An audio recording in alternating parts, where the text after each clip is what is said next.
से ही रात होती थी तो पूरा महल पायल की छनछनाहट से गूंज उठता था। ये सब देखकर एक दिन राजा ने अपने महल में एक विद्वान को बुलाया और उसे सारी बात बताई। उस विद्वान ने अगले दिन आने को बोला। वो विद्वान अपनी कुटिया की तरफ निकल गया, परंतु राजा और विद्वान की बातें उस चुड़ैल ने सुन ली थी और वो चुड़ैल उस विद्वान के पीछे चल पड़ी और उसकी कुटिया तक पहुंच गई। उस चुड़ैल ने उस विद्वान को जान से मार दिया। वहां से वापस महल में आ गई। जब सुबह उस राजा को उस विद्वान के बारे में पता लगा है तो वो उसे अनदेखा कर देता और यही सबसे बड़ी भूल थी उस राजा की। फिर वो चुड़ैल उस राजा के वंशजों को एक एक करके मारने लग पड़ी और साथ में संतान की प्राप्ति भी नहीं होने देती थी। इन सभी से तंग आकर राजा ने अपने मंत्री को बुलाया और मंत्री को सारी बात बताई। मंत्री ने बोला कि इस महल में किसी का बुरा साया है, इसलिए हमें किसी बड़े बाबा को बुलाना चाहिए। तो राजा ये सब सुनकर उसकी बातों को मान गया और उस राजा ने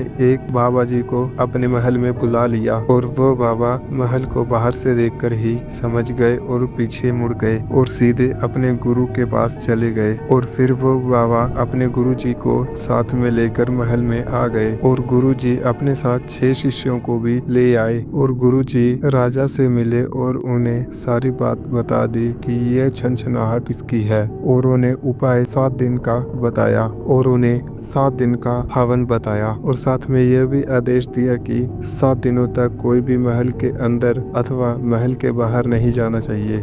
यह सुनकर राजा भी उनकी बात मान गया और गुरुजी हवन की तैयारियां करने लग पड़े और जैसे ही हवन शुरू हुआ तो पूरे महल में किसी के भागने की और छनछनाहट की आवाज आने लग पड़ी और उन गुरुजी ने दूसरे दिन हवन शुरू किया तो वो चुड़ैल उनके सामने आकर बैठ गई और जोर जोर से रोने लग पड़ी। तो गुरुजी ने उस चुड़ैल से यह पूछा कि तू इन सभी को तंग क्यों कर रही है। तो उस चुड़ैल ने यह कहा कि इन्होंने मेरे को जीने नहीं दिया तो अब मैं इन्हें जीने नहीं दूंगी। और उस चुड़ैल ने उन गुरुजी को सारी बात बता दी। तो उन गुरुजी ने उस चुड़ैल को बहुत समय तक समझाया, तब जाकर वह चुड़ैल मानी और वहां से चली गई। इसी के साथ आशा करता हूँ आपको ये स्टोरी बहुत अच्छी लगी हो। अगर अच्छी लगी है तो लाइक और शेयर कमेंट कर देना। इसी के साथ मिलते हैं नेक्स्ट स्टोरी में। धन्यवाद।